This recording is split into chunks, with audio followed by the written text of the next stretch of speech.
Yes, of course, kanizere ko mumeze neza natwe. Iyo mumeze neza tuba tumeze fresh. Of course ni kagwa ni Raz from Kiziba. Guess what? Of course nkuko ubibona ahangani mu nkampi ya Kiziba. So of course ndakwereka ahantu tutuye ndetse n'ahantu tuba iterambere rimaze kuhagera. So aho ngaho ubona ni hehe, ni aho bakora amadosiye wita kuri basketball ground. Epfo gatoya aho ngaho ni hehe, ni aho bise kuri Barcelona Hall, aho barebera match ndetse n'imyitozo ngororamubiri akora nk'abakarateka. So hirya aho ngaho ni mu nyange rwose. So umanutse gatoya rero urabona ngaho ubona neza ni College Amahoro na Maitage. Of course benshi bahamenyere ko yari amashitingi abagiye kera ndetse n'abagiye vuba ntago bageze bamenye ko habaye Maitage. Iruhande rwaho ni iki, aho bayita ku Murambi, ni ku Murambi, ni musi ya depo nsujana wenshi bagiye bava rwose, bari mu Bangango bamwire Rukovu. So heriyo aho ngaho ni ku rusengero rwo ku Murambi, hafi no kwa Kamegero. Of course kwa Kamegero habona aho ngaho. Niki rero kinabazaniye no kugira ngo mbereke ko inkampi yacu iteye, inkampi ya Kiziba. Aho ndagaruka hafi no kwa Jereve ku Bigega, aho ngaho ndimo ndazuminga ni ku Bigega hamwe haba amazi agaburi inkampi yose. Urabona ko ari inkampi nini, ariko ntago ari nini mu nkampi zose zo mu Rwanda. Inkampi nabonye nini, inkampi y'Imahama isari ifite zifite amakaritiye 18 mu gitwe, hano dufite 10. So aho ngaho ni kuri football kuri Bambiro Stadium, aho ni Kayenzi musi y'Abafurera. Murabona ko inkampi iteye aho ngaho ni muri Kenya. Nagenzuminga aho ngaho n'urusengero rw'Abapendere ruri munsi yo kwa Kamegeri. Of course arimo ndagafatira kuri Nyaruyaga, ubu ngubu bamwita Gikona aho ngaho hepfo. Angani Nyaruyaga, angaho nihagarariye. Of course angaha ni muri Nyaruyaga. Angaha nafashe neza naho Pastor Kayira ubu ngubu usigariye ubarizwa muri Australia tuye. So kano gahanda kamanuka kajya aho bita kwa Padiri, hanyuma ubwo n'urusengero rw'Abanyamurenge ndetse na office z'iki za migration ndetse na police. So ahangaha rero umumotari wanjye yitwa Big Dom yarantwaye, manutse nigiriye ku Kibuye mu mujyi ngiye kwitera amazi. Ahangaha bahita kuri Nyagasani aho bita hafi kwa Berkimasi. Abantu bose bagiye gutasha ku cyapa barahazi. Ni Nyagasani rero, kuri Nyagasani yabaye ari kugendera muri Kanga. Big Dom kabisa ambwa ati umuhungu wanjye ndagakega tureba kaburimbo, turebe kuntu isukuye papa, turebe kuntu isukuye. So twakomeje turagenda. So ahangaha ni munsi kwa Berkimasi. Ahangaha story mafiti kabisa, twagiye kwibama amavuka kera baradufata amadukitwe na mugabo twe Berkimasi. So of course ahangaha nari ngeze hejuru y'iki, nanigeze hejuru ya Nyagasani, iryo shamba ryo hakurya. So hirya hepfo naho bita ku Mubuga, niho bita ku Mubuga. So nahazuminze. So yuri hanga none ukorera mu nkampi none nk'ubu ngubu kuje ko amatara sigaba mu nkampi, ku mitara amatara yo ku mihanda sigaba. So urahariye ukagira ngo ni mu mujyi, ariko iyo ugezemo imbere nyine ubona ari inkuru ndende kabisa. So angana ngiye kugira mu Korose yo munsi y'umunara. Abantu bwa mbere abantu baguze amatelefone bwa mbere bajya gucaginga no hejuru hamwe mureba hari amapironi ndetse n'umunara. Ari igihe umugirlfriend wawe nyine yakubwiraga ati njyanira agatelefoni kabisa, njyanira agatelefoni yo kashagingira bro, ukagenda ukirirwayo inzara ikagukubita. Urabona ni umusozi byatari. Twaranatahije Abanyarwanda babona ukwasenye, twaratahije gusenya no gutasha. Dore iyo shamba noneho twagiye gutahisha hejuru, hanyuma ukamanura ingeri ikazi itsuka nayo. Nsujana bose batahije anga kabisa. Anga ni hafi ni Korose rimwe rikata rijya kuri Nyagasani. So twagiye gake kabisa, vuga tukanereka abavanimwe kuntu umuhanda uri smooth kuva ku Kibuye mu mujyi mu nkampi ya Kiziba, kuntu asigaye akeye ameze neza. Urabona ni clean and green. Anga twari dukasi Korose igira dufata ahantu twakwita nko kuri demarage ijya ku cyapa nibyo. Ahangaha ni munsi y'iki, ni munsi y'umunara. Abantu bari buze kuza batwibutsa bavuga ati ahangaha nakoze iki, of course twagiye tujya gutasha bakatwirukankaho. So akangaka ni agahanda kamwe kazamuka, ahangaha n'uruhande ni ku shamba ryo witwa Nize kabisa, twemera cyane washakishije kabisa, ubu ngubu bakaba bameze fresh. So ahangaha rero urareba ahangaha iri hano nagerageje kuzuminga, urabona kabisa fare. Urumva ndakeka ko kuva mu nkambi ya Kiziba ugera mu mujyi wa Kibuye ndakeka ari nk'ibirometero 12 I guess. So ahangaha rero naringeze ku cyapa. So my purpose ni iki, nerekane uko inkambi iteye ndetse n'ahantu iherereye mu nkambi ndako mu karere ka Karongi. So ahangaha naringeze ku cyapa, of course impamvu wahise ku cyapa niko haba ibyapa biyobora abagenzi, hari bijya mu Gisovu. Of course Gisovu tea abantu barayizi, ni kimwe mu cyayi cyateye imbere ndetse kinaryoha muri uru Rwanda ndetse ikaba cyorizwa no hanze. So ahangaha niho nari mereye, no nasingera ndavuga ati my brother Big Dom motari wanjye uhagaze nyuma nereka abantu ku cyapa. So ugeze ahangaha noneho nka nijoro ukareba mu nkambi Kizose, ni nkaho bugeze za Shyorongi ureba Kigali. Nguwo amatara asigaye yaka, ayo mu makaritiye, ayo ku muhanda, ukabona ari fresh, ukabona ari ibintu bigenda bicamo original. So ahangaha noneho ndahibutsa abantu twajya gutashayo, ni kwa muzehe hirya hano haruguru atuye umusaza umwita muzehe kabisa, reka tumusuhuze. Hano urabona ni Gikombe. So urabona ko iyo uhagaze ku cyapa ni nkambi iri hirya kabisa. So nagerageje kuzuminga iningi ni Karongi Mountain, bitiriye akarere ka Karongi mu ntara y'Uburengerazuba. So ahangaha nzuminze noneho ni agace bita muri Nyaruyaga, bakunda kukita muri Brazil kabisa. Nasuhuza bakabanku kabisa. Ahangaha nazuminze ni kuri police station ndetse na RIB ndetse na migration ndetse na Minema, ari washinzwe kuduhereza ibyangombwa ndetse no kurengera abagize gute abahohotewe. So ahangaha naho bise mu Bisesero, nsuje abantu bihe binyamishaba batahije mu Bisesero. So ahangaha nakomeje ndamanuka. So twiganira ahangaha narigeze aho bita kwa Kanyejwi. Guess what, abantu bageraga ku Kibuye bakazabana nano bagafatiraga icyo bise ako kunywa. Aha ni kwa Kanyejwi, murabona hameze fresh, ni agasantere karimo kiyubaka kabisa. Hano bise kwa Kanyejwi, ndakeka ngo gukumbuje wowe wagiye uhanyura imvura ikakunyagira ukabanza wakugama, birimwe na rimwe imvura igakomeza ukarinda bwakwira, ugatinya ndetse ugatinda gutaha, ugatinda no kunyura mu mapironi yo hejuru. Bamwe bavuga ngo ku mapironi hari benshi bagiye batahira ubuzima, bagiye bahohoterwa, babaga bavuye mu soko ry'Inyakariba. So urumva nyine nawe afite amateka. So nakomeje ndimanukira angana ikorosi ryo kwa Kanyejwi, rimwe ritari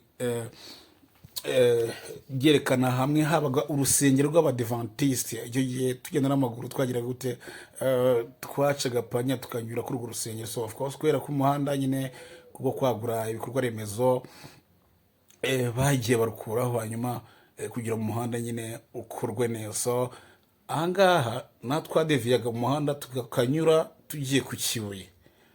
Kira kivuka ntabwo cya gisaza bro, ivuka ntabwo byo bisaza. So hejuru y'umuhanda no twanyuraga kabisa, tugahita tumanuka tugahura tugera ku Misururu. Abahibuka barahibuka, ndabasuhuje kabisa.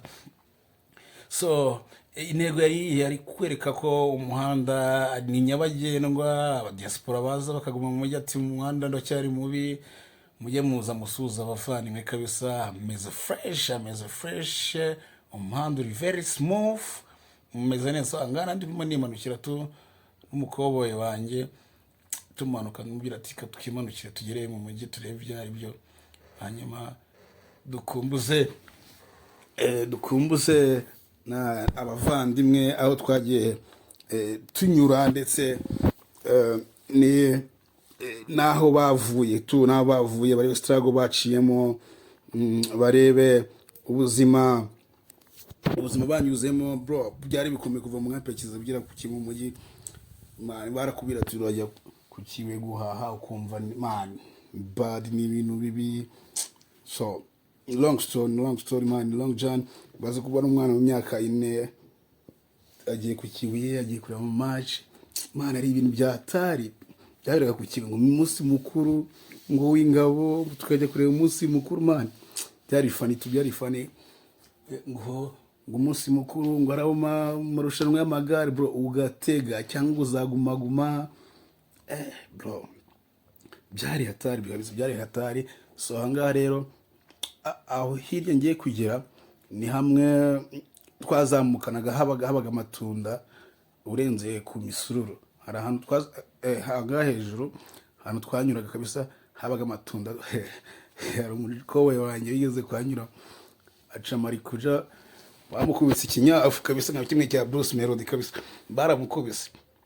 So iriya korosi tugiye gukata ni korosi rya itari twerekeza ku misururu. So ku misururu nyine uribaza why bahise ku misururu, hari abakobwa bakigenda n'amaguru kabisa. Bahise ku misururu kubera ko bamwe mu muziki cyangwa se bamwe batahaga isoko cyangwa baremaga isoko, barahagiraga bakaruhuka, kuko of course umunsi urabona ko ikiyaga twatangiye kukibona ngaha niho bise ku misururu. Umuntu avuye kurangura like amateke, ibisheke, kuko nibyo byinshi byiza byabaga ku Kibuye. So bicaraga hariya akabanza gusoma ku gasururu agaseye, so akagasoma nyine akabanza yacurura ndetse agataha yafata kime. So of course umuhanda kubera ko ntago uruzura neza kugira bamurike, imvura iragwa, barawukora nyine tubarawukora kugira ngo hanyuma bazagire gute, bazamurike ibintu bimeze fresh. So angana ni munsi y'umusozi, na ngunu umusozi twanyuraga, kuko kera twatinyaga kunyura muri no muhanda kuko wabaga uri far, wabaga uri kure rwose. Twanyuraga panya muri wa musozi w'amabuye. So angana niho rero twatinyaga, of course ni kure inzira ya panya ndetse n'inzira y'umuhanda, urumva panya ni bimeze fresh, ariko kuzamukura wa musozi kabisa ho hejuru kwa kamari muri kumwe yakoraga mu bitaro, byabaga ari hatari. Murabona ko umuhanda umeze neza, moto ni fresh, ntabwo bigenze nka kera. Ubwo kumanuka house ari 2 kera, hari yamanukiye 1000. Of course ntabwo harajya mu agence gutwara abagenzi na motari bakore, ko turizera tudashidikanya ko umunsi hagiyemo agence ibintu bizoroha kabisa, bizoroha. Hanyuma tujye tugenda tunezewe, tutahenzwe, tumeze fresh, imvura yagwa tugakomeza. Nibyo rwose mbibutsa ko ubu ngubu ntago bikiri ngombwa ko umuntu afatira ko kunywa mu nkampi ya Kiziba. Ubu ngubu asigaye asohoka kubera ko umuhanda wabaye muzima, akagenda asa neza, akagera mu mujyi kabisa, agaciringa kabisa, kanwa agacupa ke, agataha mu mahoro, kuko kiraga wabaga watinya umucucu, mukungugu, like imvura yaguye nigwa ntabwo mutarangizayo arampenda. So nibyo ngibyo kabisa. Ngo nano ndimo ndamuruka munsi y'umusozi, ngo umusozi ndimo ndawuzuminga. So twakomeje twipoye, y'umumotari wanjye kabisa Big Dom avuga ati kagwa yashaka ibiceri, nanjye ndimo ndahiga kabisa, ndishaka ifunguro, nanjye rasanga zo zadanje. Uwo bita Big Dom namusuje kabisa, nawe courage kuri we.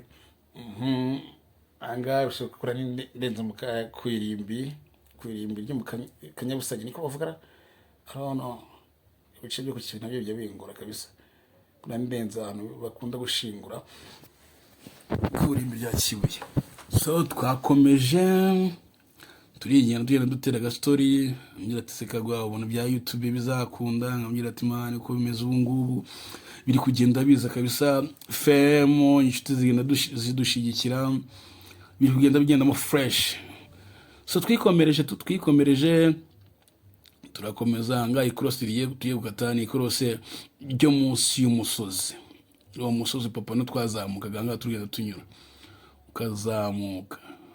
Hari story kabisa ningeze kujya kureba muri ayo match ya APR na Kibuye bro, umuvandimwe turabiraho turiko tubigenza. So ahangaha none umuntu akatakatira kuri kano gahanda gatiye kuzamuka uriya musozi. So ahangaha ni ku kagari, twarakomeje turimanukira pole.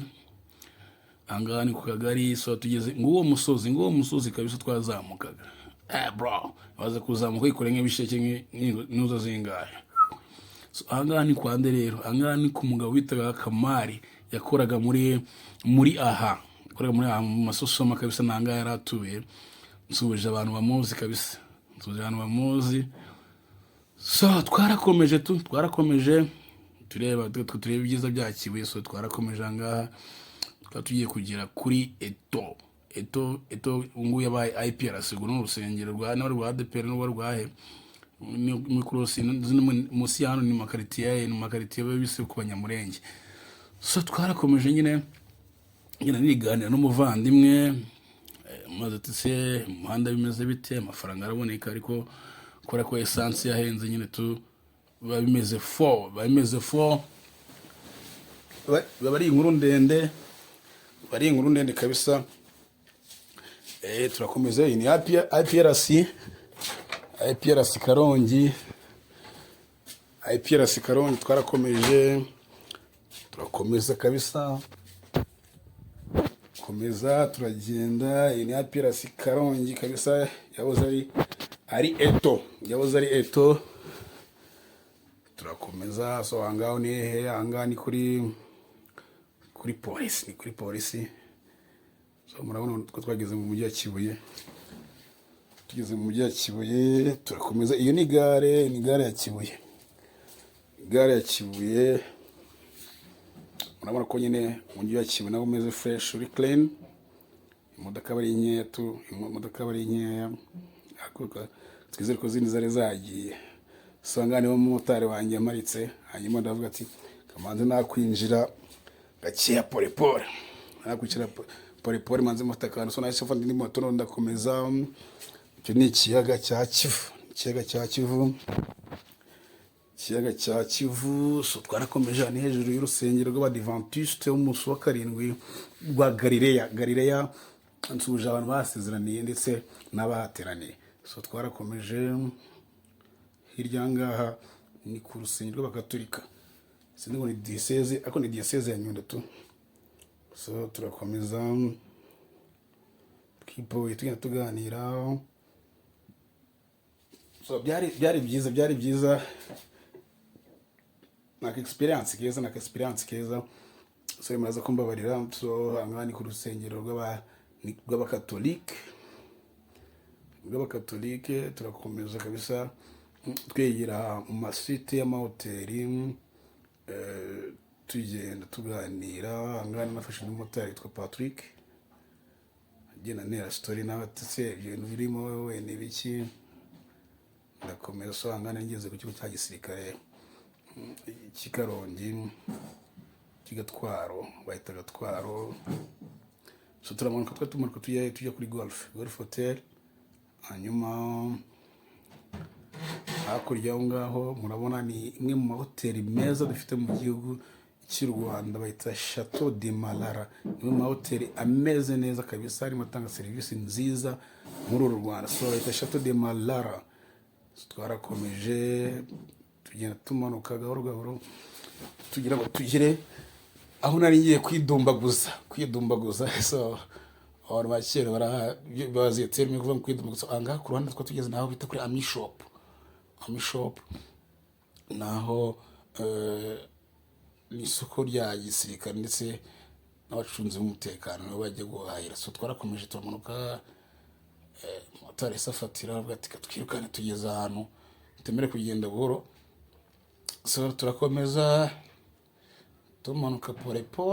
Ahangaha tugiye kugira ni kuri Golf Hotel, ndetse uruhande rwabo akaba ari ikigo cya Saint Marie, ikigo nacyo gitanga uburezi kabisa, ibintu biba bimeze fresh. So ni hoteli ndetse igeze kubona n'ibiro by'intara, ibiro by'intara, yego. So ahangaha two tumanutse noneho ahangaha naho ari sale nayo ikorerwamo ubukwe, ndetse ikaba n'ingoro yo kwerekana ibidukikije. So ahangaha ndimo ndakata nyine n'umutari wanjye tugikomeza twiganirira, ngera ahangaha kuri golf. So murabona ko ibidukikije ndetse n'ibyiza bya Karongi nari mbisesekayo. So iyi nyubako ni golf hotel, nibyo ni golf hotel. naho nagiye kuruhukira. Ushobora kuvuga ngo nagiye kurya amafaranga yacana, ntayo ntago araza. So cyari cyo gihe kabisa cyo kujya mu mazi, cyari cyo gihe cyo kujya mu mazi, ko noga nkifira nk'inyogoye tuyibwira mukagwagira inyogoye. So nanga rero iyo umuntu yagafasha aza kwidumbaguza, aza kuruhura umutwe, aza kuruhura stress, ariko ari very cool, ameze neza, ari very green, ari very nyumva ari odeur d'océan, odeur ka océan kala Kivu kabisa, ameze fresh. Hariya naho hahoze ari store ya Bralirwa, ariko ubu naho icyaba mu mazi habagamo ubwato bugize gute bwavugiye bubavuruzananye amabyere, ko ngo ntabwo bakibikora. So ahangaha abajama banjye barimo baroga, niko nanze kubashiramo, ariko angana nica nifatira akantu. Muvandimwe twa Beri muramubona aho ngaho nawe yarahabaye. So nuko nguko byagenze, nuko nguko navuye mu nkambi ya Kiziba ngira mu mujyi wa Kibuye, nipowe nta ndayumujinya, nimereye neza, ndimo ndafata agafanta, niturije. Nibyo ni Rise from Kizo, nkuko bisanzwe. Tugushimiye wakoze subscribe, ukunda ibyo dukora ndetse ukabikundisha n'abandi, ni iby'agaciro kukugira. Biradufasha mudushyigikire, mutubwire ibyo dukora, hanyuma tubatumikire. Nibyo ngibyo, nge ndikaga of course, this is Rise from Kiziba. Stay tuned, tubahereza ibintu bye bitandukanye. Uwiteka abahire kandi abahereze umugisha.